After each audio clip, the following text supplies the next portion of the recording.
anything else? I'd say just his intangibles, the skill set and all the tools he has and all those things. They're kind of gravy. I mean, this is a really extremely intelligent player that loves the game. He knows how to win.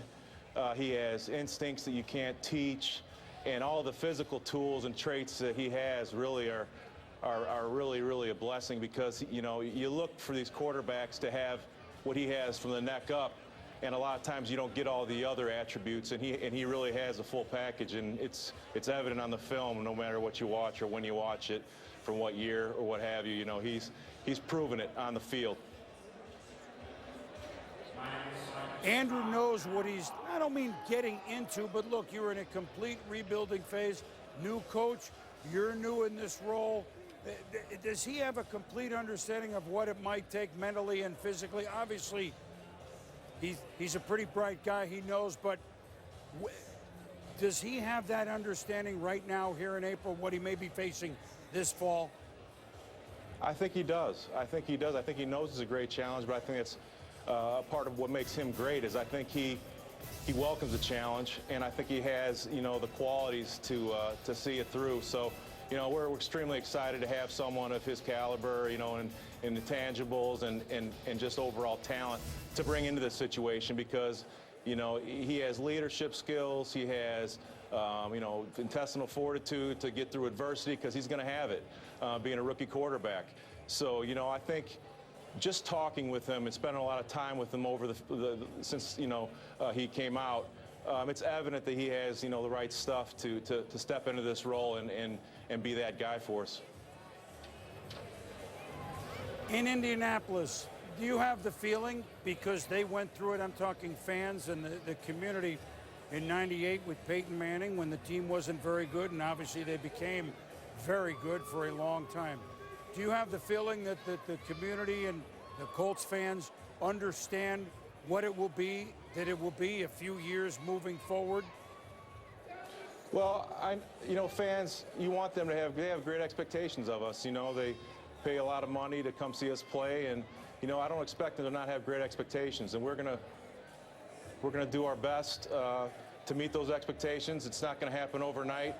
And like I said, we're going to take it one day at a time. But, we have a vision, we have a focus, we have goals, and we're going to chip away at it every day. We have a great head coach, Chuck Pagano, great ownership, and we have all the pieces in place to be great again. We just have to take it one day at a time. Well, if today is one day at a time, you certainly addressed tight ends, didn't you? Yeah, you can say that much. Yeah, we got two really good tight ends, really good. When the Colts hit camp this July, August, obviously you have the draft, and you'll be able to pick up some players here and there. What do you want this Indian, forget one loss for a moment. I know you're in there to win every game, I get it. What do you want the Colts, to people to think about the Colts when you go through camp and when you take the field in September? What do you want the thought to be about the new Indianapolis Colts? That we play lights out for 4 quarters, that we can control the things that we control, and that's just to play as hard as possible. Don't make mental mistakes, and play to the best of our ability every snap. I mean, that's what you want, and we're trying to build a team atmosphere here where you count on one another, and it's it's kind of a simple plan, but we have great leadership and Coach Pagano, and I think that as long as everyone buys in, we'll be in a good place, because you play hard and you hustle. Since Pop Warner, the good things happen when you do those things. So I think sometimes people make it into rocket science, but I think it's a simple game sometimes. And the guys that play the hardest win a lot of the times. You obviously need talent, but you got to play hard to win. Well, simple is good. Steve Young tells me this all the time, Ryan. Boomer, if you get too deep into football, you'll be alone. So keep it simple. You got a guy to start with Andrew Luck. And good luck out there in Indianapolis with the rest of this draft. Really appreciate you having me on, guys. Thank you. Okay, Ryan, thank you very much. Well, I mean, rebuilding, in the true sense of the word, but Bill Polian, who's right upstairs, they did it with the Colts.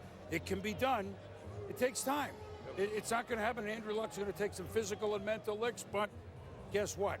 we all decided he's ready for that. So let's get caught up here, and then I'll let you guys go at it. Chiefs, Donald Stevenson, tackle from Kansas City. By the way, the punter that was picked by Jacksonville hadn't had of a punter since the mid-90s go this high. Okay? Russell Wilson, we told you about. Brandon Brooks, a guard to Houston. Demario Davis, linebacker to the Jets. Michael Spiro Agnew, tight end, going to the Miami Dolphins. All right, so we're going to address Russell Wilson here a little more as we move. But Mel, Brandon Brooks. I'll tell you, a huge kid. You talk about 6'4" and change, 6'4" and a half, 350 pounds, not invited to the combine workout, but a kid who had soared up draft boards athletically. Obviously very impressive. You look at him, he had some injury issues as a junior, had played left guard and some left tackle, but a kid who certainly has a lot of long-range potential when you watch him play. Decent feet. I think he's going to get better technically once he gets into the NFL and gets coached up. You can't teach, you can't coach the kind of physical prowess he brings to that offensive guard position. He was a guy that people got to him too late. They moved him up from maybe a late-round pick, which looked like he was going to be, into that early-round discussion. Some even thought maybe second round for Brandon Brooks. Comes off the board at pick number 76, almost midway through the third round for the Houston Texans. So you see what the Texans have done, and well, we welcome in a friendly face, albeit in a certainly a new setting.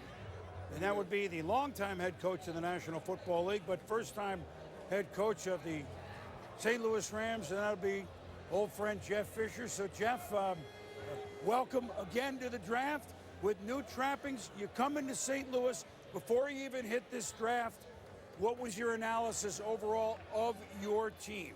What do you have? What don't you have? Well, it's you know, it was a team, to its credit, that played very hard to the very end last year, to the final snap.